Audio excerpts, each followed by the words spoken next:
Welcome to Stories from the Center of the Universe, the podcast about the human experience.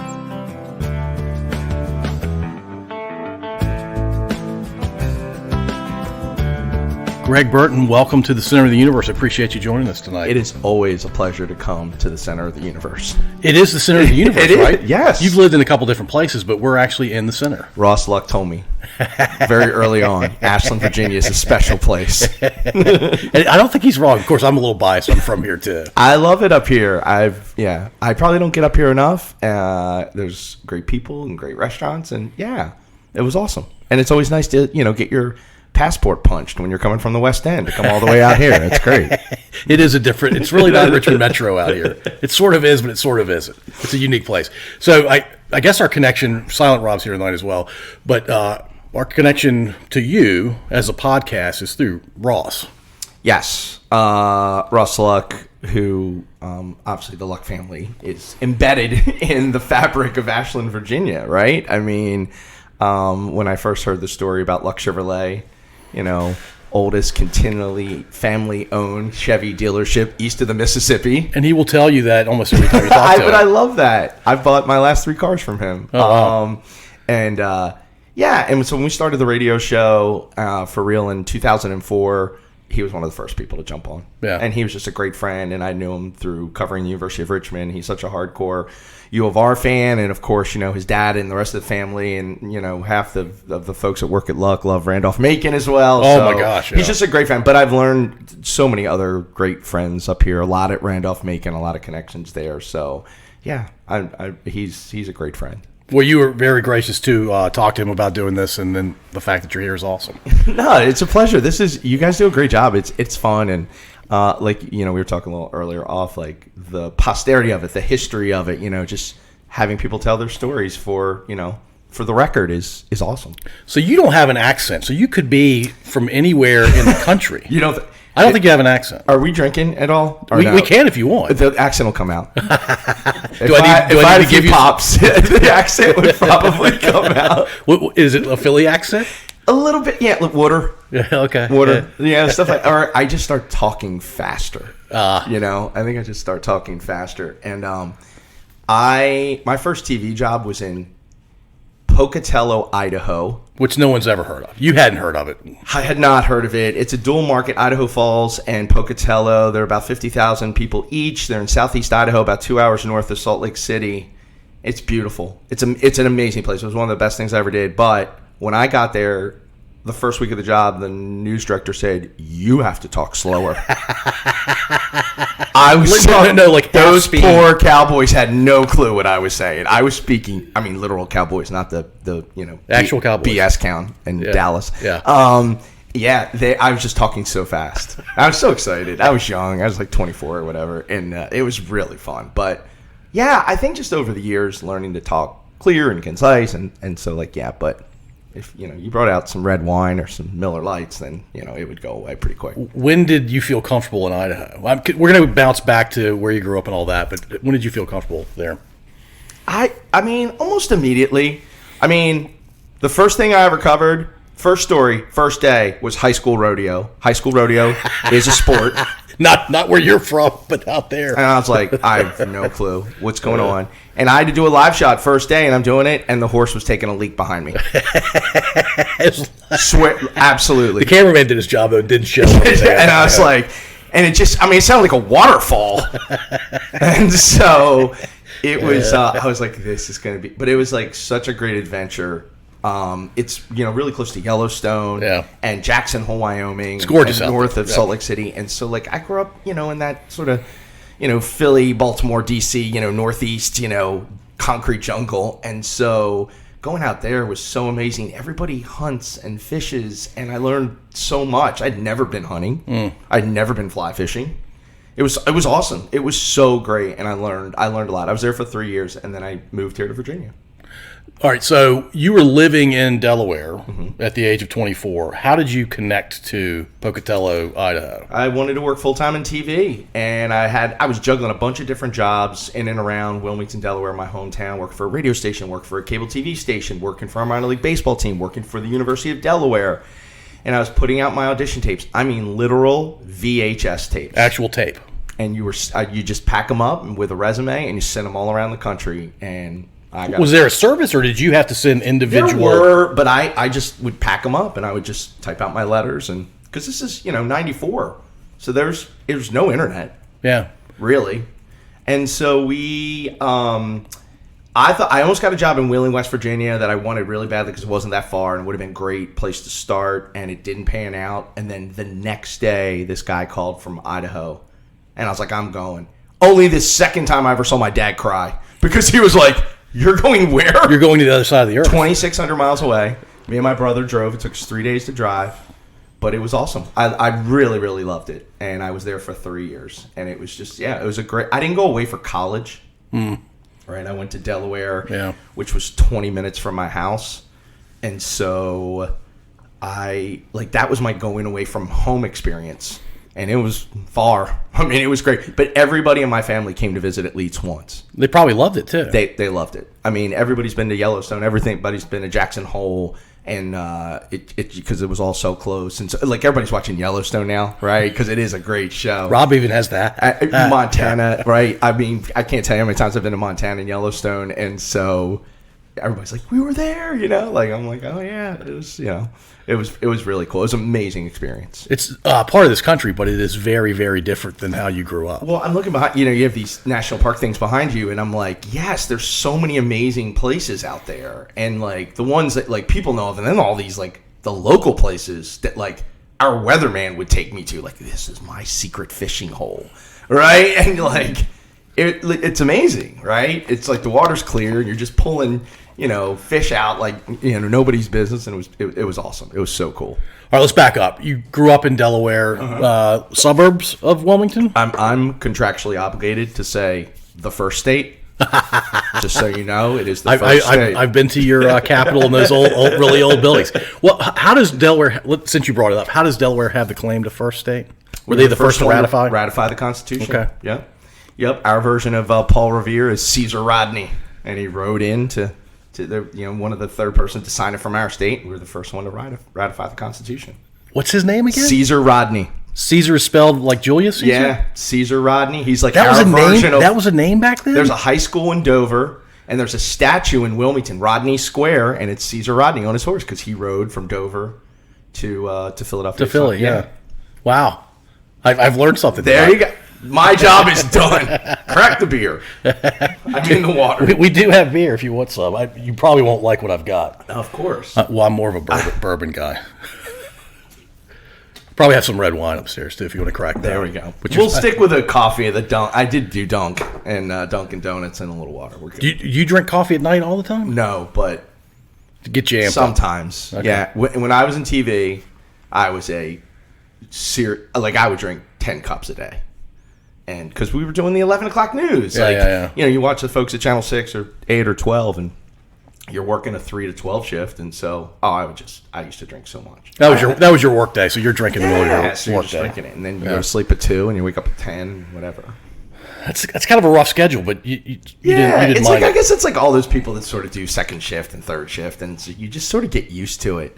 It's not as bad as mornings when you're getting up at 3 or 4. Oh, that's brutal. To work. That's a brutal shift. Yeah. That's a brutal shift. All right, back to growing up in Wilmington, first state, suburbs kid or city kid? Right in the city. Okay. I mean, right in the city.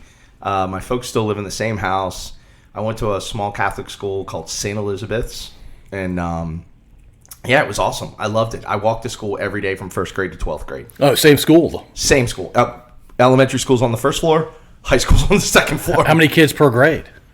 The high school was 400 kids total, and about the same, so probably less than 1,000 kids in the whole thing. It was small. I think I had 100 in my graduating class, and my brother was in it. My mom went there when it was all girls. It was a neighborhood. It was our church. It was our school. It was our little league. It was my whole life was in 8 square blocks. And you loved that? Yeah, it was awesome. It was such a great way to grow up, and my grandparents were down the street, and it was. My dad owned a sort of, I guess, a old school version of a convenience store. So we were there every day, and it was awesome. It was, I loved growing up there. And then again, we're in the shadow of Philadelphia. I can get to the sports complexes in under 30 minutes. Yeah. And so it was so much fun. When you say old school version of convenience store, was there like a butcher in the convenience store? They sold everything. So I guess it's probably more like to use a New York City term, like a bodega almost. Okay. But they had lunch meat, they had ice cream, they had medicine, they had my dad was the guy that what do you need? Okay, well just give me 24 hours, we'll get it. Whatever and I'll be carrying it for the next 2 years. Exactly. Yes, they would sell, they would get stuff, shipped in from Philly, like the good cheese, things because only good cheese comes from Philly. Exactly. And so, yeah, it was, and he was there. The family sort of owned it, and my dad managed it for many years, and so that was great. Me and my brother would just go there and work. And I was gonna say you had to have worked there. Steal baseball cards and Hot Wheels. Do you still have them? I do have a lot of baseball cards, mostly from 74 to 78. Those are pretty good years. Yeah, a lot of Phillies, a lot of Mike Schmidt, a lot of, my guy was Greg Luzinski, my brother's was Mike Schmidt, but I do have some, we collected a lot. Unless my brother's lying, I don't think he sold them to anybody, but we still have all of that stuff. You strike me as a guy that's playing a lot of rec sports. Yeah, that's the way we grew up, right? We played Little League and CYO ball, right? Yeah. We did all that growing up, and I loved it. The Little League was 2 blocks away, and we did all the CYO stuff. I did play a little bit of football. That started a little bit later. And then in high school, I wrestled, and we started a golf team, and we just did, I don't know, at a school that was that small, our D's all right, let's do it. Okay, sure, why not? And so, we did everything. It was awesome. Wrestling screams Philly. Yeah, I got cut from the basketball team, and my best friend's dad was the wrestling coach. And he's like, do you want to come out for wrestling? And I'm like, okay. And so... Did you enjoy wrestling? I wrestling? was a very average athlete, super, which is probably how I got into sportscasting, because I was such a... You love sports, but you weren't top 2% kind of thing. Apparently, my mom, I would come home from Little League, and I would write about the game in a notebook. No, you did not. Yep, that's how it started. Wait a minute, hold on. Yeah. So baseball, we're talking about baseball. Yeah, 9 to 12 years old. There are people that love the game for strategy. There are people that love the game for its deliberate pace. It's a thinking man's sport. There are a lot of people that love the stats associated with it. When you say you were writing about it, were you telling basically the play-by-play of what had happened? Recap of the game. And just the highlights? Yeah. I would be and then my brother's name's Corky. That's not his Catholic name. It's Edward, but we all called him Corky. And Corky, my brother threw 2 perfect games in Little League. And so I was we gotta write this. Yeah. So I was writing about that, and writing about, the first time I got a save, or writing about, we lost to such and such team. So game recaps. I didn't know at the time, but that's what they were. They were game recaps. Are these notebooks still around? No. Sadly, really? They're not. I thought my mom would have kept them, but that's gold. I know. No, they are not. I have saved a lot of interviews, I think, over the years, and I have boxes and boxes of old interviews from both radio and TV. But I'm with you. I've kept a lot of interviews. I have, it's funny that you say that, because I've kept a lot, press passes, media credentials from everything. I just have boxes upon boxes, and I keep saying we're going to make a collage or something. Just from so many different games. Are you a pack rat? I'm not, but it's sentimental. Yeah. It's hard to toss. It means something to you. Yeah. The first big event I went to when I moved out west was I went to a BYU Texas A&M football game at BYU. BYU is one of the most beautiful stadiums in the country. It's cut into the Wasatch Mountains right there in Provo, Utah. And I was and it was a big game.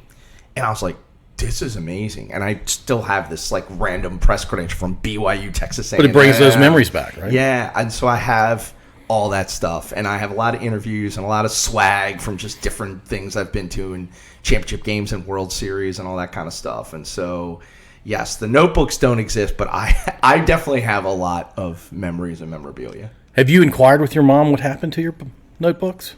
No, I think they just, they got used up, and at the time it was we were so young, and so I don't think she ever thought, when I told my parents what I wanted to do, they're like, seriously? You're going to be a sportscaster? That's a real thing? Right? Like, my dad owns a store. My mom works for a real estate company. My grandfather's a plumber. You know, like, this is blue-collar Wilmington, Delaware. You're not on the radio.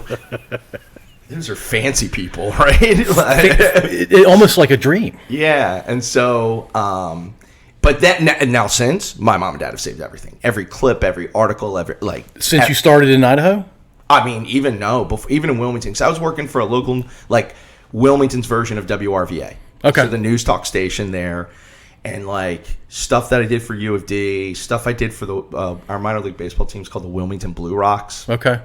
And they've said everything because like now she'll be like, "Oh, I found this," and it'll be something from like 1992, and you know I covered it like a Eagles game. Like I had to work on the news side.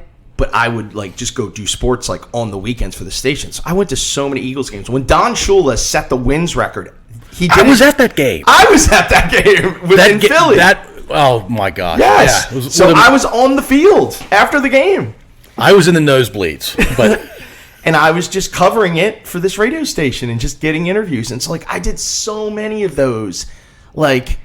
Yeah, just doing interviews with Randall Cunningham and Troy Aikman, and it was just, I was like, I want to do this forever. Were you getting paid for the sports gig?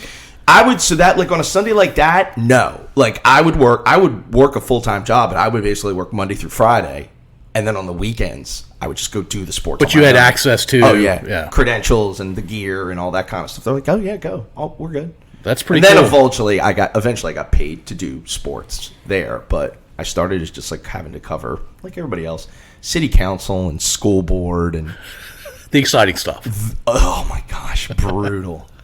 I now think like how many stories about the school board did I actually make shit up?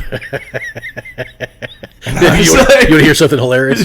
We just had somebody on who was part of the Hanover County School Board for 36 years. I'm so sorry, sir. Ma'am. Or ma'am. But I was just like, but that's... It's not for everybody. That's what you had to do. It's much different now. It's way, like... I'm not saying that the people who work in news now don't have to pay their dues, but, like, it's just a much quicker path. Because, well, they need people to work. I mean, they just do. And so, like, the people... They're short people. The people who are working... Like, I saw a reporter from Channel 8 just today. I was like, oh, my God, she looks so young. Like, now I am old, but, like, I think this was never a first job out of college. It is now. Like, coming to Richmond, Virginia, they're hiring people right out of college, which is unheard of. That seems unbelievable to me. Yeah, but that's kind of the way the business is sort of gone. All right, I want to go back to high school and then talk about how you chose to go 20 minutes away. But you said Blue Rocks, and I know the school you went to are the Blue Hens. What is it with blue? And my guess is something to do with slate and the fact that slate is blue. And you find a lot of it in Delaware? It is. There's a rock that's indigenous, and it looks like it. Yeah, it's blue. Okay. And then it's in the state colors. You know, blue. Okay. It's the flag, and then Blue Hens is like. So the story behind Blue Hens is that like they are actual like chickens that have blue plumes, and the Civil War regiment that represented Delaware, when they had downtime during the Civil War, they would do cockfighting. Yep. And the ones from Delaware were like extremely ferocious. So that's why they call them the Fighting Blue Hens. And that was the name of the regiment. They made a name for the entire state. Yes. And then it ended up being a thing. So it's a real thing. Like I went to a game 2 weeks ago and they have the birds in a little cage sitting there. Are they big and intimidating? Oh, no. They look normal size. But it's really cool. And my son was like, "Oh my God, this is real." That's an actual blue hen. I think he thought I was full of it, dude. I didn't realize it was a thing. They're real today. Yep. I mean, you could have told me they existed 150 years ago, but I wouldn't believe they existed. Yeah, because Delaware's it's not like a full blown ag school, but we have a pretty big ag department there, and so they have a lot of farms and stuff like that, and a creamery and all that kind of stuff on campus. Yeah. Creameries are pretty big in that part of the country. Yeah, gosh. Have you ever been to one? They're delicious. Yeah, they're also really like good. Penn State's is really well known, like the Penn State Creamery up there, and a couple of others. But yeah, they're really amazing. All right, you're in high school. You're working in your dad's convenience store. You're playing sports. When did college become a notion for you? Was it always a foregone conclusion that hey, you're in this family, you're going to college, or? I applied to 2 schools, Syracuse and Delaware. Syracuse was the number one broadcasting school in America. Journalism is their thing. And sports broadcasting, the Newhouse School of Broadcasting, it's legendary, right? Bob Costas, Mike Tirico, Sean McDonough. Yeah, like, it's names. a who's who. Like half the names that we know as 50-somethings came out of Syracuse. And so this is 1988, and I got accepted to Syracuse, and I got accepted to Delaware. And Syracuse was $19,000 a year, and Delaware was $3,000. And I was just like, it kind of like didn't make sense. Who was paying? Mom? Yeah, mom they were dad? paying. Okay. I mean, we had a little. There was like 529, and they had a little bit. I was just like, I can't like do that. And like it was, I was a little bit bummed, but it went away very quickly because I got to do a radio show my freshman year at Delaware, and that would have never happened at Syracuse. Oh, yeah. Like, you have to pay your dues, and it's super cutthroat. And I got to do it right out of the gate and did 4 years of broadcasting, and that would have never happened at Syracuse. And so, like, it was such a great move. No regrets. No, it was awesome. Yeah. No chance that you could have been our generation's Bob Costas if you'd gone to I would have Syracuse? I know so many of my friends went there, and they liked it, and they love, like, you know, they talk about like Syracuse Mafia and everything, and that's like, they are really into being part of Syracuse and Newhouse, but like they said, it's cutthroat. It's like you learn almost immediately, and so like I wouldn't have loved that part. Yeah, because I feel like everybody in broadcasting, you sort of know what each other's going through. Like when we were at Channel 6, and it was like me and Lane, right, and Ben Hamlin was still over at 12, and Chip was over at 8. Like, we're the only ones who really know what each other's going through. That like, hey, sorry, there's, you know, severe weather. We got to cut your time 2 minutes, you know, and you're like, this sucks. Yeah. So, like, we were the only ones. So I always felt like a bond with all the other sports guys. And the same thing, like, we went to Roanoke or Virginia Beach or Charlottesville. Like, we all just kind of bonded. It wasn't, yeah. So with them talking about being cutthroat, I was like, oh, because we all get along. It's great. It's so fun. It's almost like podcasters get along famously well. Like, there's no competition with that. Sounds like that's what you experienced when you were at 6. I hope so. I mean, we should, like, kind of learn from each other. Like, I'm always impressed, like, you know, musicians learn from other musicians, right? And so, like, that's what it should be. Like, you're making the world a better place through that collaboration too, right? Yeah, and I think it just helps. Like, if you're dealing with something, you're like, oh, you know how we handled that? And you sort of share, you know, what you did. So, that was off track, but no, you're good. What are your memories from University of Delaware, being a Blue Hen? It was like I said, it was like I started going to games when we were little, so now I'm there and I'm doing, like, I started out like just doing like PA announcing for baseball, and then it led to basketball, and then we went to the NCAA tournament for the very, very first time in 1991. I guess I was a junior, and so that was a big deal. Like, Delaware had never been to the March Madness. Have they been since? Yeah, they were just in it 2 years ago. Really? And they are, I mean, they're more of a football school than a basketball school. So, like, there were so many great things. I met so many great people. A lot of people, so he's been getting a ton of attention now. But Jeff Pearlman, who's a really popular author, and he has this new book about Bo Jackson. Oh, I've heard great things about it. And so Jeff and I went to Delaware together. And my senior year, his sophomore, junior year, we did the show together. And he's just been a great friend ever since. So I just think about all the guys. And he's like, Delaware's got a lot of folks that have done the journalism side, not so much the broadcasting side. Jeff's got to be at the top of the list. There's a couple others, guys that work for ESPN.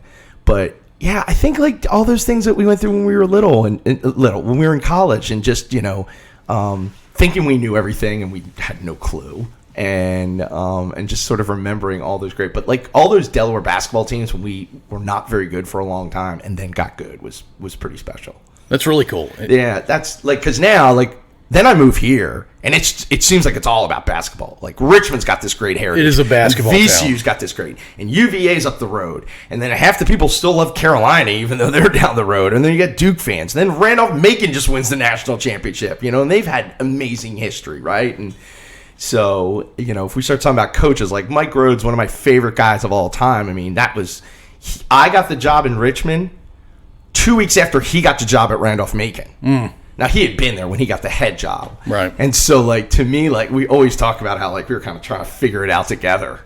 And so, yeah, like, I think it's the relationships, right? I guess that's what the you know, the end of things, like all these relationships you build over the years. Have you read the Bo? Oh, it's book? so good. He did an audiobook too, right? I think so. I had somebody independently 2 weeks ago tell me I had to listen to that audiobook. Had to go listen to it. He didn't voice it, right? I haven't listened to it Jeff's yet. voice is terrible. It's terrible. He is not. It must have been somebody else. Yeah, I mean he's a He writes things down. He doesn't talk about stuff. He's brilliant, and it might be his best book. His best book, the very first book he wrote, it's called "The Bad Guys Won," about the '86 Mets. Is brilliant. And then he wrote "Boys Will Be Boys," which is about those Cowboys teams. Yep. And the very first page of the first chapter is about Michael Irvin stabbing a teammate with a pair of scissors who cut in front of him in line in the barber chair. This is 100% real story. He's a cowboy. Yes. He's a professional at this Michael point. Irvin stabbing this guy with a pair of scissors. You want to hear small world thing real quickly? Yes. Our guest next week was drafted at one position behind Michael Irvin. Who? Ken Harvey. Oh, that'll be such a good guest. He's really good. If we land him, he's rescheduled me once already. He's very good. We just know him a little bit from all the Redskins stuff. But this is probably his best book. He just spoke to my class at VCU right before he did. So, I mean, he spoke. This is what a good guy he is. He spoke to my class. Obviously, 3-hour time difference. He lives in California now. 3-hour time difference, so it's whatever. 7 a.m. there. Gets up. He's just talking to my class. It was great. He's open book. He's probably almost like too unfiltered. And then 2 days later, he's on the Today Show. Like he's a great dude. He's a great dude. And he's 52? No, Yeah, 50, he's like 51? He just turned 50. Okay. Yeah, he just turned 50. All right. Rob's thinking the same thing I do. When we finish recording, we're going to ask you to hook us up with Jeff. Oh, he'll do it. If it's about selling books, he will do an interview. Yeah, we'll set that up. We'll get him to 125 listeners maybe, but yeah. If you sell what I just did, I just gave them away, but I always buy 10 books and then I just give them to people. Yeah. But it's like my way of just thanking him because he's just been great. That's a good idea for us. I just buy 10 books and then just give them away. I like that. I started doing it with the USFL book. His publisher told him, do not write a book about the USFL. Do not. It won't sell. And he's like, I'm going to write these 3 books for you, even though I don't want to. Like, he wrote a book about Roger Clemens. He absolutely didn't want to write. He hates Roger Clemens. He's an a-hole. And he was like, I'm not doing it. But he wrote it so he could write the USFL book. Okay. It is brilliant. You probably grew up with the USFL, too. Of course. It's Philadelphia Stars, The right? Jersey Generals, baby. Jersey Generals. And that's my favorite book. It's Really? so good. Better than Bo. It is. Okay. Because it's just so random. It's just so random. The stories and the people, like he does like crazy things promotion. And so like what he did was one of the guys he focused on. This guy worked for the played for the San Antonio Gamblers, and his nickname was Big Paper. So Jeff got T-shirts with the logo printed because he sent me one, and on the back it was the guy's number. I think he was like 88, and it just said Big Paper. What does that even mean? I don't even know. Like, I guess he got paid, and so it's a very, very good book. But yeah, I just usually buy like 10 copies, and I just give them out to people. I love that. I'm gonna adopt that idea. Yeah. That's a great idea. All right, so you're in Idaho. You're loving it out there, but you're thinking, hey, I want to go to maybe a slightly bigger market. Because that was the next obvious move, I imagine. So you put out tape again. Yeah, and I'd always looked at Richmond. So a guy who worked in Philadelphia as a sportscaster, but he was from Delaware, worked in Richmond. And so that was what put the idea in my head that I can go from Richmond to Philly, because Philly was the goal. Yeah. And so I was like, okay. So I'd always looked at Richmond. And then there was a woman who I worked with in Wilmington at that news talk radio station who is now working for Channel 6. She's not there anymore. So I was like, okay, that's my connection. And I think I was just a pain in the ass. I think I just was. And then a job came open, and this is the summer of '98. And and so I got it, and I was like just thrilled. My folks were thrilled because I was just 3 hours down the road, right. And it was awesome. And and so August of '98, I moved here. So in August of 2023, it'll be 25 years that I will have lived here, and I mean love them all. But it's crazy. I'll have lived here longer than anywhere because I lived 25 years in Delaware. Seems nutty, right? Yes. So it's as long as I've lived in Delaware, I've now lived in Richmond. All right, so you were at Channel 6, and you were the weekend sports guy. With Lane. What was that like? Lane's an asshole. But by the way, our listening audience can't see your face, but I interpreted that as sarcasm. Nobody works harder maybe in all of TV than Lane, because the sports guys work so hard. He does such a good job. When we started, they'd already had a pretty good base. But again, Ben was at 12, who's one of my favorite all-time people. And we still chat with him and everything. He's retired, lives in Brander Mill. But and then Chip was at 8, and so like me and Lane knew we had to hustle. Like we have these two legends. You were a lot younger than those two, and like we just have to hustle. We just have to go to everything. And so like we were just like, we'll go to everything. I mean, I would go to like Central Lunenburg High School. We were going everywhere just to like say like, yeah, we'll do. I love Friday Night Football. That was probably the best thing we ever did. Was just the whole Final Score Friday and doing Friday Night Football. That's so much fun, and we just worked really hard. And everybody's young and you're single and you don't get paid a lot, so you have to love it. I mean, that's kind of what I tell everybody. Like, you just have to love it. And you did. Yeah, I really, really did. I mean, my mom hated it because I would get up at Christmas dinner and be like, I have to go to the Gator Bowl. I have to go and get on a plane, and we're covering tech in the Gator Bowl. I loved it. She hated it. Sorry, I have to do something I really love. Yeah, but like I think they got like in 2000, I covered that whole tech season with Vic when they went to the national championship. It was an amazing year for them. Yeah. That's probably top 3 things I ever did. We were in New Orleans for 10 days, and it was amazing. It was just, and I was like, yeah, I want to do this forever. It's so the biggest thing that's ever happened to Virginia Tech. There's no question. I mean, I'd say it's that and VCU going to the Final Four are the two sort of biggest like things.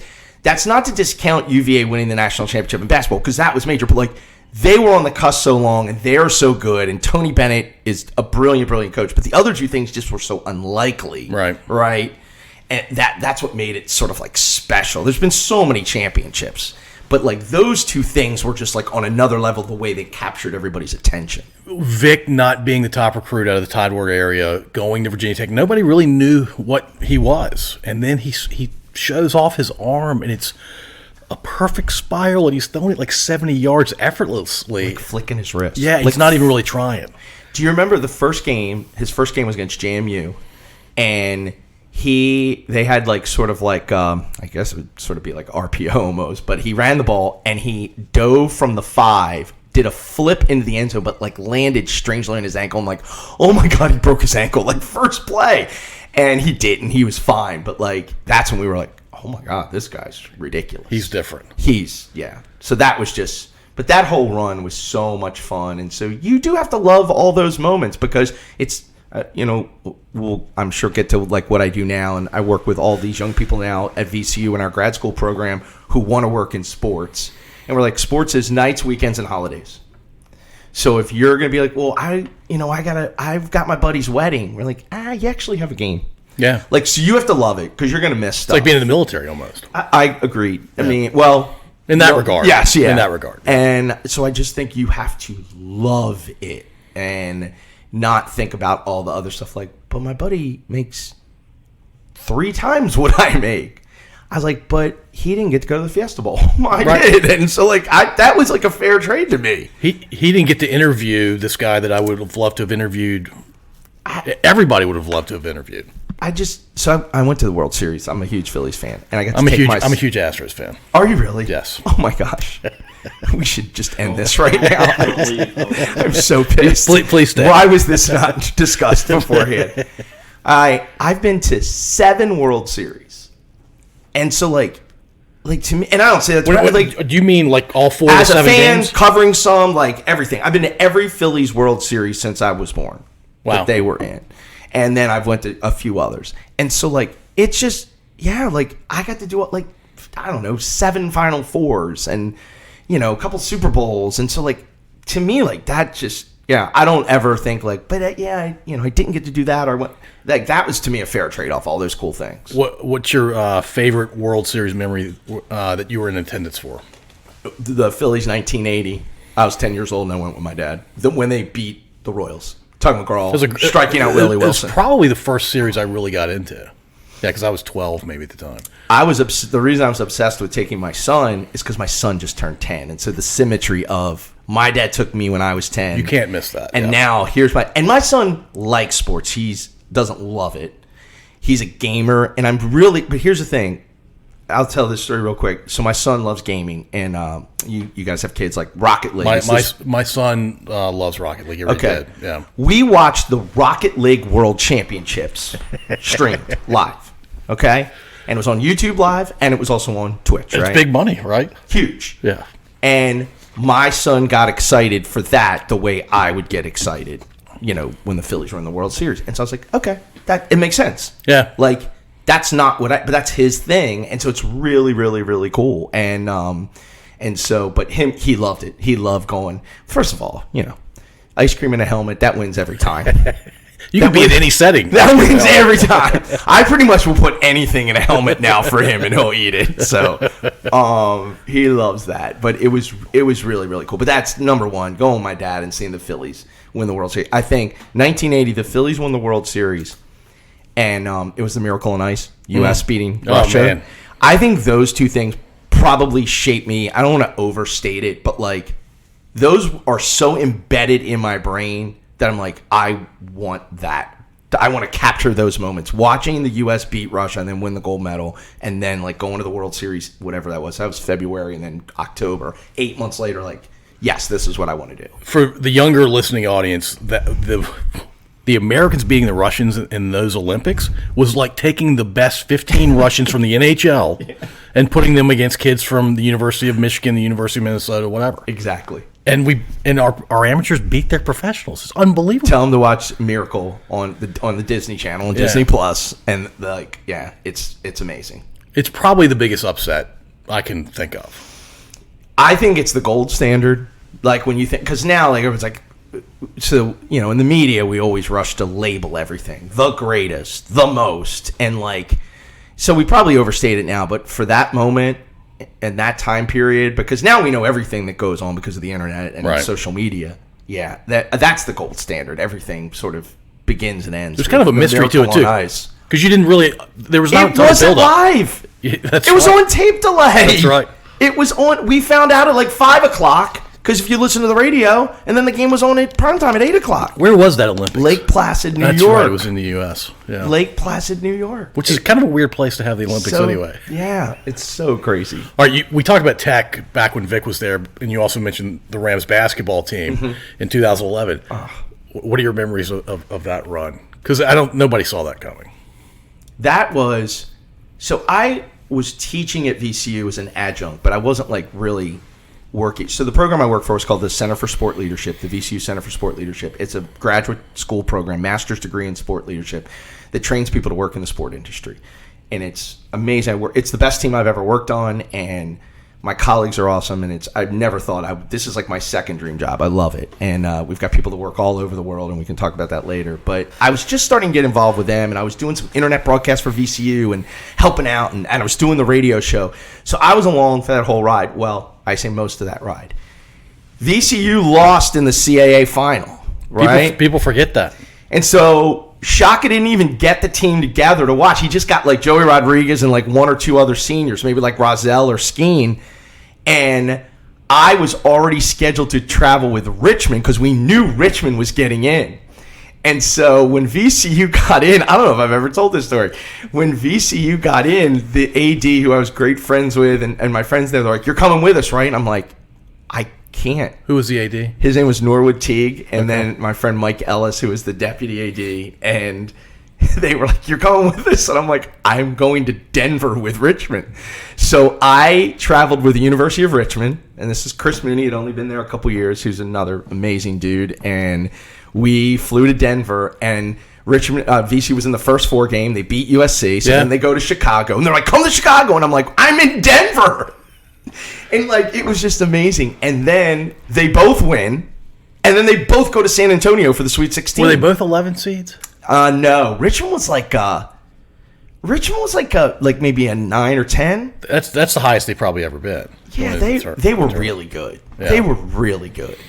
And so then we're all in San Antonio together, which was insane. And, VCU played Florida State, and Richmond played Kansas, and Kansas drilled Richmond, and then VCU wins in overtime, and then VCU beats Kansas. That's the memory of the whole thing. Them beating Kansas. Oh. Because, you'll edit some of this, right? We were so hungover. Because when we beat Florida State, we just absolutely went out and partied so bad. And you figured that was it. That's it. We're going to get drilled by so let's enjoy it. We were, everyone, not the team, I mean the support people, we were so hungover. We were the first game, the game was 12 in San Antonio, and then it just started happening, and we're like, oh my God, this is amazing. And then getting home at 3 a.m, so I flew home on the charter with VCU, and it's amazing. And they're like, the Siegel Center's filled up. And they're like, what? And they're like, yeah, there's 5,000 people in the Siegel Center. It's 2 a.m. Ram Nation could not fathom that their team was in the Final Four. And we walked into the Siegel Center at 2:30 in the morning, and there's 7,000 people there. It's just chills. That's amazing, right? Yeah. And so all those memories, getting a police escort to the airport, and people are on 295 as you're at the airport, and they're waving because they know it's the bus that's taking the team. It was insane. It was so cool. And Shaka was the perfect coach for that because he was young. He was trying to figure it out, and it was just, yeah. And then you think about all the coaches that were on that team, right? Mike Rhodes and Mike Jones, who's now the coach at UNC Greensboro, and Will Wade, who's not coaching right now, obviously, from his transgressions at LSU. And then maybe the most successful coach and the only one who's won a national championship is Kyle Getter, who's Tony Bennett's lead assistant at UVA. And he's the only one from that staff that's won a national championship. And then Shaka's, of course, at Marquette. That was amazing. It was, yeah. I mean, to be part of that was pretty damn special. Lightning in a bottle. Yeah, yes. Let's call it what it was. They shot the 3-ball at a ridiculous rate. All 5 players on the court. Yeah, they shot the lights out. Brandon Rozelle, who works for VCU now, we see him. They call him the mayor, and he'll yes, it was the greatest stretch for him and Skeen, and Joey played with no fear, Joey Rodriguez, and yeah, they just were not. I remember this story's been told, and it's in the documentary. The documentary's on Amazon. If you ever it's so good. I'll watch it from time to time. And the Morris brothers, Markeith and they're in the NBA now. They were talking smack before the game. One of them in particular. Yeah, and they're like, "You're going down. You're going down." And they were like, "It's over, Cinderella." It's over, Cinderella. Yeah. And so it's just it was ridiculous. And then just it all ended with a dud against Butler, and it's just And then Butler almost beat Duke in the championship. Yeah, it was Connecticut. Connecticut, yeah. And but it was those 2 runs were just, yeah, they were really, really, really special. But then you talk about the UVA winning the national championship and those 2 games that they had, the game against Purdue and then the game against, right, they get knocked out the year before by Towson, and now they're the joke of college basketball, right? The first 1 seed to lose to bad. a 16 seed, and it was bad. No, it was Baltimore University. Oh, UMBC, when I say Towson. Yeah, UMBC. UMBC. The Dave Odom's kid, Ryan, coached that team. And then the next year, they run the table, and they have these amazing games. And, so, I mean, that's right up there, too. Ida was not part of that whole thing. I actually really didn't cover that many UVA games, but I was at the Final Four because we used to just go on Radio Row and do the radio show. And you had the ability to do that, which is really cool. That's really cool. Does any radio sports person get to do that?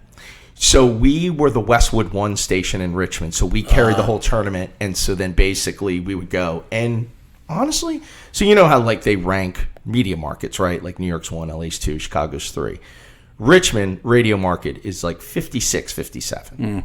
Right? It's it's pretty good. They can fit into the Final top Four. 60. Yeah. But we were probably one of the smallest markets there. It's, it's Atlanta, it's Nashville, it's Raleigh, it's, Philly, DC. It's bigger. San Diego, Phoenix. It's markets Richmond doesn't have a pro sports team.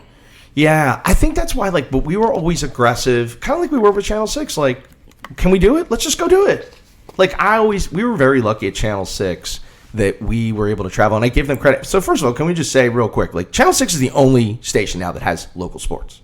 That's unbelievable to me. Channel 8 and Channel 12 do not employ local sportscasters. That is a crime. That is ridiculous that they don't have full-time sports people. Do they not believe that they can make money from it? It's budget.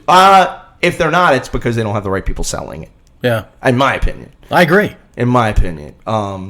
I think that's a crime. There's nothing more local than local sports. So if you need to get weather, there are 1,000 different places you can go to get weather. Local sports, not so much. Couldn't agree with you more. And so kudos to Lane and Sean for the job they do.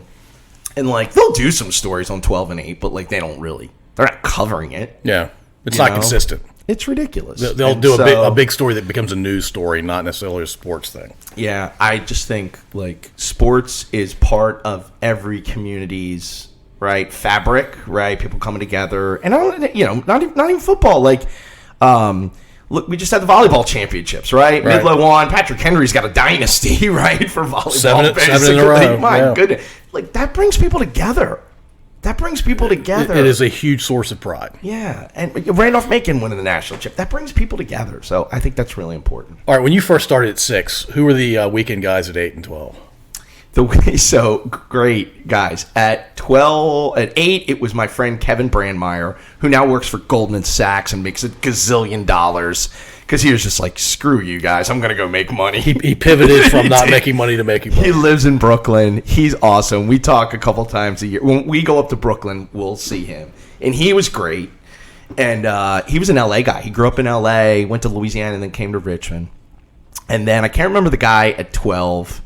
But my best friend was the sports photographer, and we all lived in a house on Mulberry Street. So it was like 4 guys from Channel 6 and this guy from Channel 12, and we just had so much fun. And because we're all at the same things, and we're all young and single and just like working these weird hours, and it was awesome. It was so much fun, and we had a blast. When was Steve Sands at 12? He was before I got here. Okay. He's another just awesome guy. I never worked with Steve. But then, like, once we started going down to Florida, we would go to Florida for the Daytona 500 and then spring training, the beginning of Braves spring training. And he would just take care of us. He would take us out to dinner, and he seems like an amazing. That guy is, yeah. I bet he has some stories. Just tiger stories. He's got tiger stories for days. He's been on this podcast, and he has. Yeah, he's epic. He was so cool to do it. He's a good dude, man. All right, so how long were you at 6? 10 years. 10 years. 98 to 2008. And then you pivoted to a radio show, effectively? I started the radio show in 04. So there was so you were doing double duty for 4 years. There was a 4-year stretch where I basically worked every day. I did the radio show and TV. And because I was weekend anchor, I worked 7 days a week for 4 years. It's pretty brutal. I got a little burned out. And you probably got burned out like a year in. And it was awesome. And it was amazing because I got to do all these amazing things. I was juggling things and won a bunch of awards for that. But and when my contract was up in 2008, I'd asked Channel 6 if I could have off 1 weekend a month. And I wouldn't even do it during sweeps, the ratings periods, which is, November, May, and February. And the news director said no. Mm. And so I said, okay, I'm good. So I didn't resign, and everybody was just like floored. But I was like, I'm not asking. I didn't even ask for a raise. I just gotten married. We were trying to start a family, and this guy was kind of a jerk. And so I was like, okay. So I went all in on the radio show, and started working for the radio station, and started selling advertising, and just went all in on that. And then the VCU thing kind of popped up, which I never saw coming. But yeah, I love Channel 6. I mean, everybody there. I have so many friends there. The news director, who was kind of a jerk, is long gone. But the guy who runs it now is just like such a good dude, Stephen Hayes. He's the general manager, and he is deeply committed to sports, and they do a great job. So, yeah, right? You make these decisions, you're not really sure, and then it kind of unfolds the way it does. And, yeah, it worked out. And then the radio show I never thought that was going to be a thing. But that lasted for 15 years. Yeah, really long time. I never thought the radio show would yeah, that was never what I saw, but people liked it, and I think we just tried to talk. We just always put what's local today we can talk about. There are 4 things. We're like, if we can talk about, well, at the time, Redskins, Commanders, Virginia Tech football, UVA, and like VCU basketball, like those 4 things local, we would hit a big segment of our audience if we hit one of those topics every day. Everybody in Richmond Metro is UVA, Tech, or VCU. Yeah. And there's some U of R smattering, but a lot of people from up north go there, not necessarily people that are from Richmond or stay in Richmond. Absolutely. And we knew, and then like Commanders/NFL, like the NFL is just dominant in its level of interest. So we knew that. And then we just tried to like find local stories and angles and, you know, guys who grew up here, played here, and yeah, it was really, really fun. So you're selling ads for the show. Yeah. You're producing a lot of the content, and you're the voice of the show. It was, I mean, we were hustling, but yeah, I mean, you have to, you know, I mean, this is such a better format. I mean, truthfully, because people can digest it and consume it when they want. I'm talking about podcasts, right? Yep. Like, you know, the average commute in America is like 14 minutes, right? And so like basically that's what you're getting. The people that are driving to work or going home after work. And so they were missing so much, even though that we put it up and, you know, oh, you can listen to, you know, and it just, you felt like people weren't hearing everything that you were working on. And now like it's so easy to just do that. Yeah, it's asynchronous, as my son would say. 100%. Yeah. Yes. And yeah, you have to go where the people are, and you have to give it to them when they're ready to consume it, and not like, well, I'm on from 3 to 6. Yeah, stop everything you're doing. Yeah. Which is why like local news won't be around, but so much. Like It's amazing it's still around. Who is staying up till 11 o'clock? Like, come on. When they have 3,000 other options. It's just not. It's being propped up, but at some point that will go away. Yeah. All right. So you got your master's in education from VCU. When did you decide to do that? When I started teaching, it wasn't a requirement to have a master's degree, but they were getting ready to put it in. So to teach a master's program, you need to have a master's. Makes sense. And so my boss is this brilliant, brilliant woman named Carrie LaCrom, and she's the director of our program. And she's like, if you want to do this, you know, we'll pay for it. And I was like, okay. And it was tough. I had just had a kid, and I was hustling at the radio station, and I was teaching, and then I was taking night classes. I was 40 or 41 or 42. It was hard. Sounds brutal. It was hard, but I'm so glad I did it. How long did it take you? 2 years, 2.5 years. Yeah, and it's a brilliant, brilliant program. And for people who want to work in sport, we're heavy in college sports, right? We have people that work all over in college sports.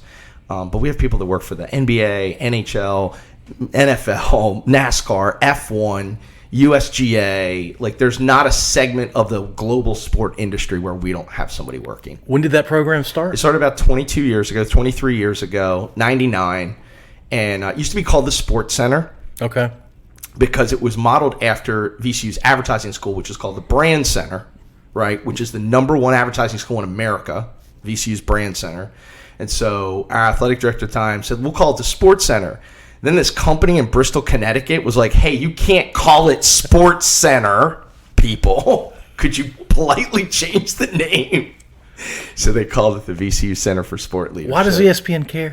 I get it. I mean, it's fine. They were it wasn't like it was a cease and desist. They were like, guys, come on. They're nudging at that point. And so then, so we rebranded it, and it's great. We for the longest time, we had the only masters in sport leadership in the country. Some school up in New England just copied it, but and you're saying sport leadership? Yeah. So I know. We say sports, right? Sure. But like in the global, it's sport is a collective. Okay. Right. Sport is a collective. And so that's some of my pretentious academics I work with. It's a collective and an adjective. Yes. And the S serves no purpose. In our brand. But let me tell you what, if I could go back and tell them to put an S on it, I would, because I've fought so many batters. I mean, I've called people, I was like, hey, it's actually sport leadership. So you're very much academic and non-academic all at the same time. I mean, they're like, you're going to get your PhD? I'm like, I'm good. I'm good. I don't need the PhD. That sounds like 4 times the pain of the masters. The PhDs I work with are brilliant. Are you guys fantasy football guys? Yes. I work with one of the leading fantasy football researchers in America. His name's Brendan Dwyer. And he lives like 3 miles from here, by the way. Really? He lives in King's Charter. King's Charter's super close, right? Yeah. I'm not making this up. We also have a sports podcast. Oh, do you really? Yeah. Or should I say sport podcast? You should have him on. He has done so much research on fantasy football. And the one that got the most attention was that basically if your fantasy quarterback is playing your favorite team, right? You're an Eagles fan, but you have Dak Prescott, right? You'll root for your fantasy quarterback against your all day long. That's insane to me. That Depends on how much money's at stake. And he did this research a bunch of years ago. And I'm like, yeah, I could have told him 25 years ago that was true. And then Carrie is one of the leading experts in what's called Sport for Development, how sports can create social change in a community. It's not wrong. We work with the U.S. State Department. So the U.S. State Department has a sports diplomacy division. And we have traveled all around the world using sport, specifically soccer, because Carrie was an All-American soccer player. Her husband is the Director of Youth Development at Strikers. And so we have been, I've been to like 8 or 9 countries because of them. She's been to like way more. China, Ethiopia, India. We've been to South Africa twice. Wow. And so, yeah, like the whole thing that sport can change the world, right? Sport has the power to change the world, and sport can create positive social change in communities. And so, like, that's really kind of at the backbone of sort of what we do. And so they're 2 really, really brilliant PhDs. And when you call people doctor, it should be reserved for people like them and not for people like me. Not me at all. Oh my gosh, there's so much to talk about here. When's the buzzer going off? No, you're good, man. All right, so when you teach, what are you teaching primarily? I teach, shockingly, sports, media, and communications. Okay.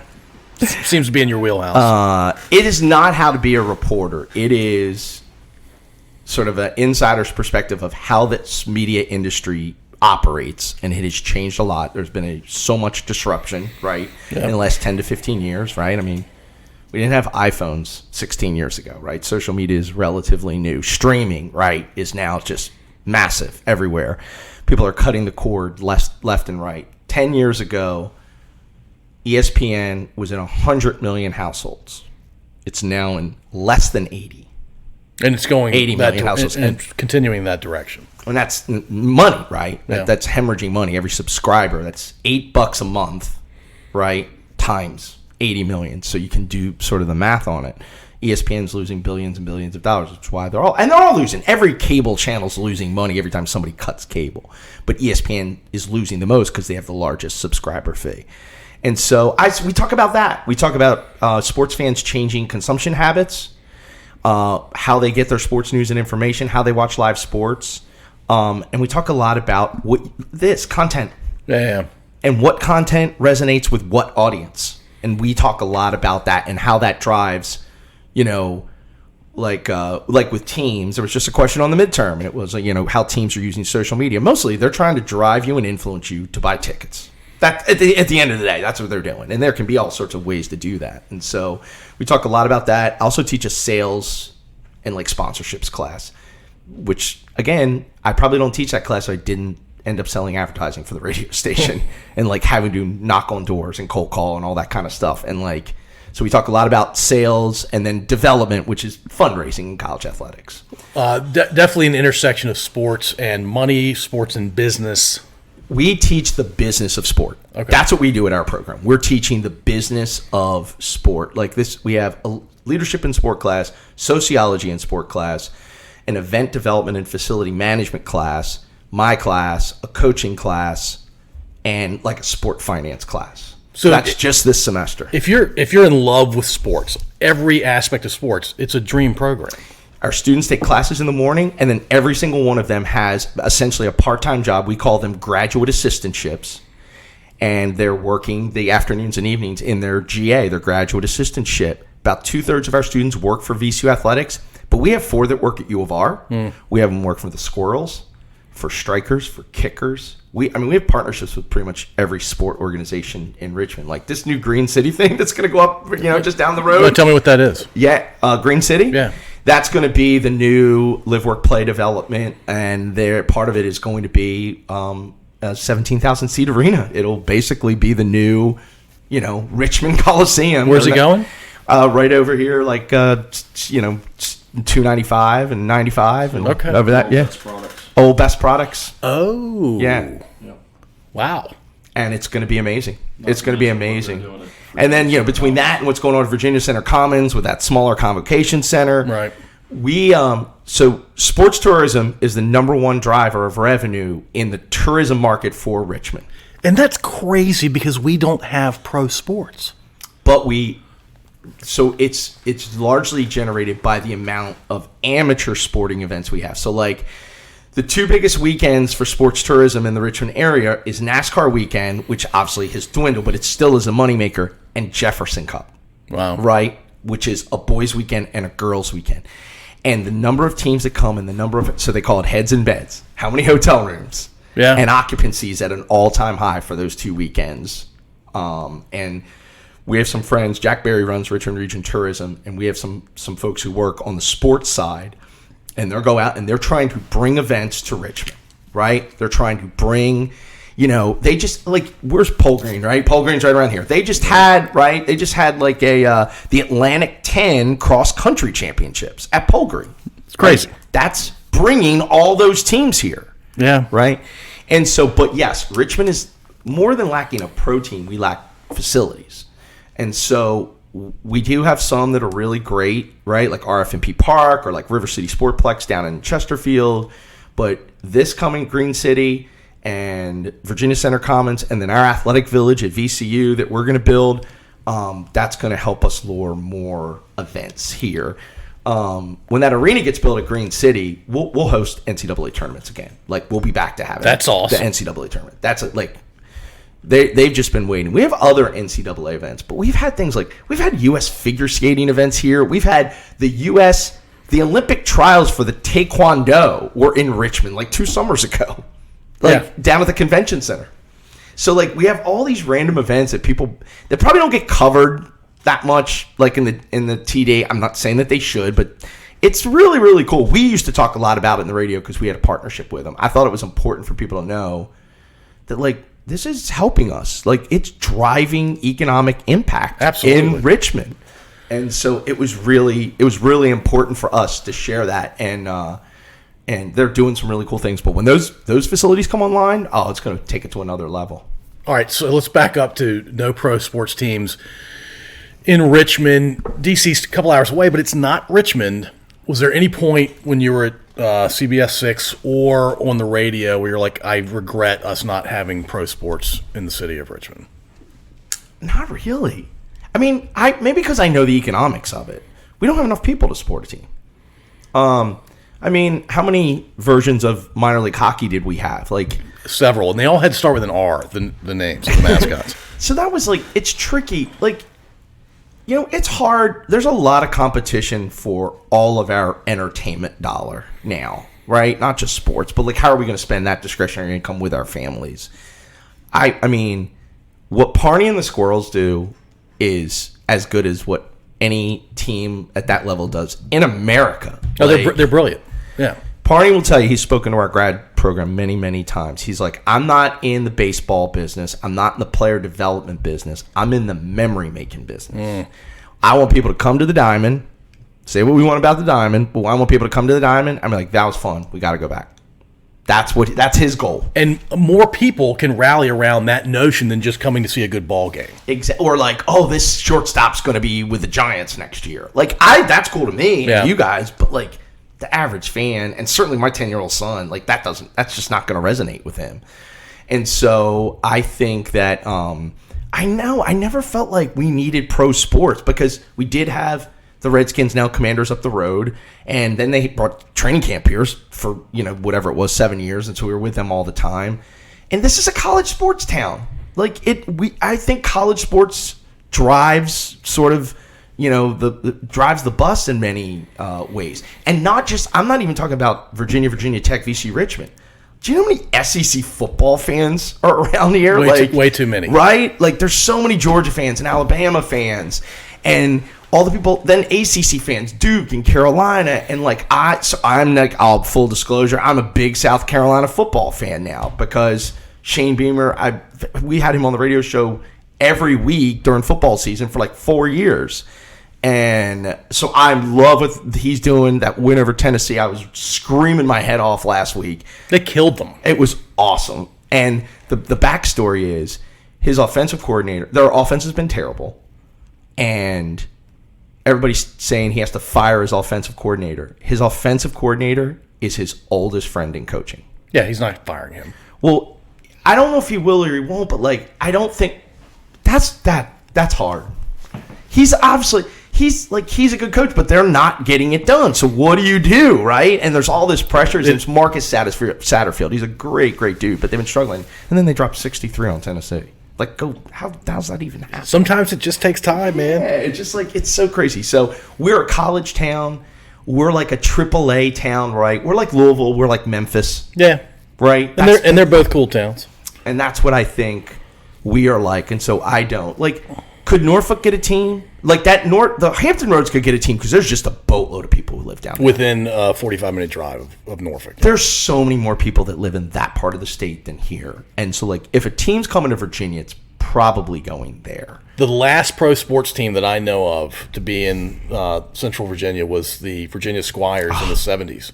You know who the big name for the Squires was? My childhood hero. My childhood hero as well. Dr. J. Yeah, I tell everybody every chance I get that, yeah, Dr. J played for a Virginia-based pro basketball team. So those Irving Squire jerseys are, awesome. And so somebody asked me a long time, like, I think Richmond's a great sports town. I said that in 1998 when people were like, it's terrible. If we're judging on attendance, that's just such an outdated metric because people don't go to as many games. Yeah. They just don't. They can watch it on the internet or on TV. The at-home experience is so much better now, right? TVs are cheaper and everything. Like, it's just, if we're judging by attendance, that just to me is a misleading and outdated metric. And so, but if I look at TV ratings, like I was looking at the ratings for the a couple World Cup games. I'll bet you that Richmond's in the top 10 for World Cup ratings for cities. Probably. At least in the top 15. As a percentage of the population? Yeah. I bet you that they will be Richmond TV market. And I'll have to ask Lane, like, hey, what are they? Do you guys know what they are? Because I saw the top 5, but they didn't list the top 10. Richmond's almost always in the top 10 for, like, whatever the biggest college game is, whatever Monday Night Football is, whatever Thursday Night Football. People are watching and consuming a lot of sports in this town. Yeah. Yeah. And hopefully this podcast. Right. Hey, right on. I love that, Greg. All right. Here's a fun philosophical and maybe a business question as well. Should VCU have a football team? No. In fact, I don't even have to think about it. I want to strangle anyone who thinks that is a good idea. Is it because it's so cost prohibitive the first 10 to 15 years? I wish you could get somebody from ODU to ask them on like a lie detector whether if they could go back and undo that. They're losing money, right? They have to be. Hemorrhaging. Yeah, they have to be. And I think people think basketball suffered and there are other teams have suffered. Oh, there's no doubt they did. And so, yeah, it will never happen at VCU. Ever. Everybody I've ever talked to that has an opinion or has some insight. People are like, I'd buy sport. This is what they say. They're like, I'd buy season tickets. I'm like, they don't want you to buy season tickets. They need you to donate $20,000. At least 20. Yeah. It would be over $100 million to start. It would be over. That's the down payment. But what we're going to do is we're going to upgrade our facilities. Like, have you guys ever been to our practice facility for basketball? Mm-mm. All right. We'll have to. I don't have anything to compare it with because I don't go to every campus. From people in college basketball, there aren't 5 nicer in America than what we have at VCU. And it's because you don't have a football program and you can... I mean, because we also capitalized on the Final Four, right? We struck while the iron was hot. Why wouldn't you? It's something that George Mason probably didn't do as much as they should. They were in the Final Four in 2006 and just didn't really capitalize on it. And we're going to build this athletic complex at VCU. Our best sport's probably tennis. We have more championships in tennis. They're going to build this indoor-outdoor tennis facility that's going to be... I was at UCLA last spring, and I saw what they did. They're like, it's going to kind of look like that. I'm like, oh, my God, that's going to be awesome. UCLA is a huge Can we program. import some palm trees, too? That'd be great. And their weather. Yeah. But it's, football is just not – it's just not meant for some schools. And I have a friend who's going to work out at Gonzaga, and like they're the same way. Like they don't. We're a basketball school, and we don't need to wear. It's such a drain on an athletic department. Well, that and basketball has not changed that much. Like the core of how the game is played, how it's regulated. Yeah. Football's changed tremendously in the last 25 years. The best story I ever did in TV was I interviewed at the time, I don't remember when this was, 08 maybe, 07. I interviewed the oldest living Virginia Tech football player. That's really cool. He was about to turn 100. He lived off a river road.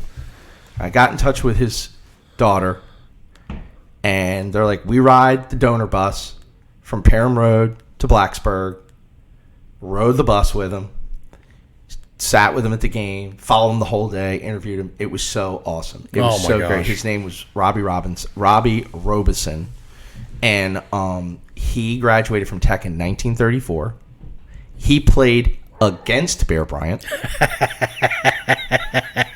He's the only person you ever met that could say that, right? And the greatest thing he said was, I go, sir, how do you watch a lot of football? He's like, yeah, I go to all the Tech games. I go to watch. How's the game change compared to when you played? I go, what's the biggest difference? And he said, the forward pass. You thought you had been in the time machine. I was like, oh my God. It was the greatest answer ever. Yeah. The forward pass. I thought he was going to say something like not hitting hard or something. Just something from the last 20 years. And so it was the best story that we ever did. It was so funny. He was the family was so nice. And then he passed away like 2 or 3 years later. And they were like, he passed away. We're going to share your story at the thing. And we went to the funeral and the memorial service. He was so nice. And like Tech made a big thing about it. But yeah, he was the oldest living Virginia Tech football player at the time. It's a great story. Yeah, he was really good. It's an awesome opportunity. Yeah. And talk about posterity. My gosh, that's huge. Yeah. I mean, for the school and the family. I love those kind of stories. There's a guy who works for Channel 6 now named Greg McQuaid. And he's the best reporter in this market, maybe ever. I don't even know how many Emmy Awards and Murrow Awards he's won, but he like has such a knack for finding those stories. Human interest stories, they're great. He's really good. So the next guy that you need, we always say, he's the Greg with the Emmys. I'm the Greg without the Emmys. he is so talented. And he's been doing it a long time in Richmond. He got here right after me. So like 2000? Yeah, okay. Yeah. I saw him in the airport. I'm like, oh, that's Greg McQuaid. I kind of fanboyed a little bit. He's so good. His only problem is he's from Boston. He's a Patriots fan. He's a Red Sox fan. Yeah, it's despicable. That's really awful. It wasn't despicable when they never won. But then they started winning everything. And I went to Fenway the first time in 2004 with him, and another guy. We went up there. His mom lives up that way, so we stayed, and we went to the game. It was 2004, and then that's the year they won the World Series. I'm like, you're welcome. And then it just got awful after that because they won everything. The Sox won everything, and the Patriots won everything. You figured they were one and done. You figured the city and the region was one and done. They won like 11 championships. I'm like, this is awful. What did we start? Yeah, I actually, for the first time in my life, around 2008, 2009, disliked Boston sports more than New York sports. Yes, I couldn't agree more. Nobody likes when somebody wins too much. Right? Never, unless they're your team. Yeah. And even then. Like, I love Jeff Gordon. NASCAR fans hated Jeff Gordon because he won too much. And he's from Indiana. Yeah, California, Indiana thing. Yeah, he wasn't Earnhardt. But they resented him for winning too much. And then they changed the whole championship system basically because of him. Yeah. He would have won 7 titles if they hadn't changed it. And so, they don't like when you win too much. That's one thing I definitely have learned. Yeah, I think that's right. That's the human psychology, I guess. I think it is anyway. All right, so I'm changing gears real quickly. Sure. It's a question we ask at the end for a lot of these. Okay. Have you listened to a full one? Or did you give up like halfway through? I fell asleep, to be honest. That's in line with you can't stand Lane. Well, since you fell asleep and you never heard this at the end of a recording, all right, this is hilarious, actually. Wow, how do I think about this? You're an actual, you've had your own radio show. Yeah. All right, but imagine you're Jimmy Kimmel or Jimmy Fallon or Colbert, one of those guys. But you only get to do it one time. Oh, okay. You get an hour. Oh, God. You're on TV, so audio visual matters. You get to have 4 guests. Oh my god. 1 male, 1 female, 1 musical act, and then if you're a stand-up comedy person, you can share a comedian. My God. Good question. Now, hold on. They can be alive or dead. Okay. Your show can be entertaining. It can be thought-provoking. It can be deep if you want it to be deep. Man. It can be whatever you want it to be, but who are your 4 guests based on those criteria? I mean, I'm going to try to stick with 2 sports people just because there were definitely folks who we want. I never got Dr. J on. We tried many times. And it just didn't work out. We interviewed Kareem Abdul-Jabbar, but we didn't get you got Jabbar. We got Kareem Abdul-Jabbar, but we didn't get Dr. J. And I would think it would be easier to get Dr. J. Yeah, and it was, and I think that was again fanboy thing. It was just, I'm trying to think he would probably be up there. I think after so we would get guests because of somebody had a book. That's the easiest way to get a guest if they have a book, sure, because they want to sell it. So we had people on the show we probably had no business. We had Joe Montana, but we have no business having Joe Montana. But he was either selling something, he was either doing for MasterCard or Cialis or something like that, or because Joe, he's all about Cialis. And Joe likes advertising too. Yeah, he's not shy. So I'll say Dr. J, but I like interesting. You know what? Since his death, I've read a lot about Kobe Bryant, and he is a very polarizing figure because of he was very immature. We sort of gloss over what happened in Colorado, the rape charges and everything that just sort of mysteriously went away. But he is a fascinating figure to me in sports in the way I think he is one of those rare who is driven at a level that I'm not sure exists in pro sports anywhere. I think that's probably right. And I knew a little bit because he's from Philly, right? Yep, His dad was Jelly Bean Giant. So I've just read a lot about what drove. So I'm interested in people that are driven to that compulsive, obsessive level. And him and Jordan were both like that. Yeah. Him and Jordan were both like that. So I'd say there, but Dr. J. On the female side, or do you have to pick one of those two? You're going to bring them both on because you've only got an hour. They say Jordan's kind of a jerk. Okay. They say Jordan's kind of a jerk, so I'm not that interested. But all these interviews I've seen, with Kobe, who just realized, I think he realized he was a jerk.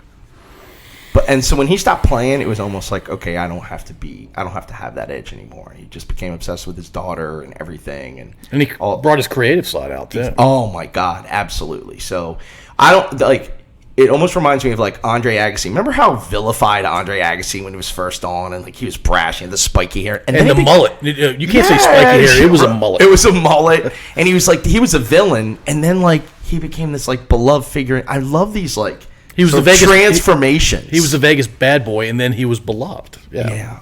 On the female side, so she's actually not playing right now. I think Naomi Osaka, the tennis player, is one of the most interesting people right now because of what she's doing in terms of mental wellness and sort of the pressures that exist. She's clearly she's at an elite level, but she's one of the few athletes who's sort of just taking a stand it's too much, or I need to find where I can still compete at a high level, but I still can manage everything else. And again, we don't know what's going on in her life, but I love that she has sort of tried to take a stand in that. And so it's very brave. Yeah. And I'm around 22 to 25 year olds every day who want to do this, and their level of stress and anxiety is real. You guys have kids, right? It's real. I don't think it's fair for us to just dismiss millennials and Gen X and Gen. I just don't. We have to kind of figure out well, what do they need, and how can what I went through is virtually irrelevant because it's a different time. And so we try to figure out okay, well, why do they feel this way, and what can we do to help? And I'm not saying spoon feed them and make it easier, but how can we find a way for them to grow and evolve? Because and succeed? there are ways. I think I haven't figured them out yet, but we're trying to figure that out. Yeah. I mean, we want to set a high. We don't want to lower the standard. In our grad school program, we don't want to lower the standard. That's the worst thing you could do, actually. Yes, but how can we manage the expectation better so they don't feel overwhelmed, stressed, anxiety, whatever it is. And so, like, I just like that she's leading that conversation. And then what is it? A musical act? Oh, I'm a huge music guy. This is so tough. Is there a genre you do not like? Like, I don't like jazz. I can't take jazz. Oh, see, I really like jazz. But, like, that's not, I would not. It's probably between two. It'd be Billy Joel or Hall & Oates. I love them both a lot. Great songwriters. But yeah. When Daryl Hall was doing the whole Daryl's House thing and was doing, like, that was, like, brilliant. That'd be so tough. What's your favorite Billy Joel song? You know, I mean, there's so many. I mean, I love Scenes from an Italian Restaurant. So does my wife. I love Big Shot. There's so many. I love Miami 2017. Yeah, Stranger album's got to be up there, but 52nd Street. So many. I've seen him the most. Hall & Oates' favorite song? I would say... Please don't say Maneater. I mean, like, all the songs that, like, where the pop songs growing up always just have happy memories. But, like, You Did It in a Minute, One-on-One. Sarah Smiles. Sarah Smiles. Yeah, there's so many good ones. What's the last part? The comedian? Mm-hmm. I'm giving you two for the male and the musical act. We went with one for the female.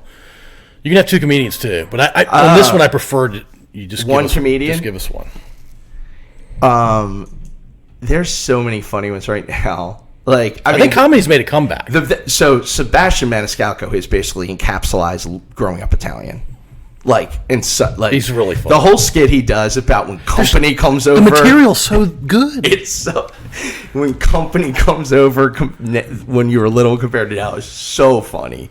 And, like, I just grew up that way. Like, that was our family, and it was just really funny. Like, he does this whole thing about taking eggplant Parmesan sandwiches to lunch in grade school. I'm like, I did that! And nobody wanted to trade. And I didn't really want to trade. He was, like, trying to trade, but, like, I didn't even want to trade. And so, like, I think he's really funny. But growing up, we would sneak to listen to, like, Richard Pryor and Eddie Murphy. Oh, my gosh. We would, like, let's go downstairs and listen. It was just hilarious. They were wildly creative. They're pretty deep thinkers too to come up with some of that comedy. There's no question. So I just watched like the Eddie Murphy things recently, like Delirious and Raw, and it was me and my brother and my cousin like just laughing our butts off. And I think he could have done maybe 20 more specials if he wanted to, but he just chose not to. I guess it takes a lot out of you. I think like again, talking about like creative people, I think like they throw themselves into something and then like, okay, I'm going to do something else. Yeah. Like, it's like, I got that. And like, that doesn't as excite me as much. And I think they feel like there's this like almost barometer of where they have to be sort of creatively to really excel. And like in talking to people that created a, much higher level, I think that's like, yeah, he's like, I'm going to go do something. And then became this like megawatt huge movie star, right? I saw Beverly Hills Cop recently, and I was like, my God, that is so funny. Oh, yeah. Like, it's only because of him that it's so funny. It's so funny. That's a good question. That's a really, really good question. That is not my question. It is my buddy Kevin Flippin's question. He is the occasional co-host. He joins us 1 out of every 10 episodes, but that's his, and I ask it almost every time. That is a really It's meant to be revealing. I think it probably just goes back to all those things, when you're 12 to 14. There somewhere. Well, yeah, I had a buddy of mine, his dad said, the music you will love the rest of your life you heard when you were 10 to 16.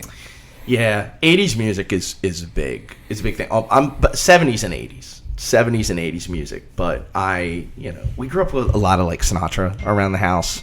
So we listened to a lot of Frank Sinatra, especially now Christmas time. Like that'll get heavy airplay. I love that. Yeah, that'll be a lot. All right, what's next for you? Anything big coming up? No, we are. Can I plug VCU Center for Sport Leadership? Please. Sportleadership.vcu.edu. Like that's our website. It's really great. And if you have any questions, like all of our emails are there. So email me if you've got a young person. Hi. Speaking of young people, hey, young people. My 16-year-old daughter just joined with a boxing glove. Yes, ready to bop somebody. Oddly enough, with a boxing glove. But I love what we do. at our program. I think it's like I got to like sort of do all this cool stuff, and now I'm trying to help these younger people, the next generation. We could say the next generation of leaders in sport figure out what they want to do, and so that is sort of my passion and what we do. And so we're about to end the semester and go on break, but we've got some really, really cool things coming up, and we have an agreement with Real Madrid. So we send students over to work with Real Madrid, which is really, really cool. We're going back to Europe. We always go to Europe in the spring and visit different teams. So we're going to Dublin, Liverpool, London, and Paris in April and May, and we'll just meet with a bunch of teams and organizations and learn about sort of global sport. So we've got some really cool. It's an amazing program. I'm very, very lucky. I'm not naive that like a lot of folks still don't know about it, and it's my job to sort of like get the word out. Be like, it's top 10 in the world. It's ranked among the top 10 programs in the world in sort of sport management, sport leadership, and so I'm very lucky to be a part of it. I kind of wish I was 21, 22 now. It's let me tell you what, there are so many jobs because the sport industry downsized so much during COVID, and just everybody got let go. I mean, including us, right? That's why we got let go during the radio show.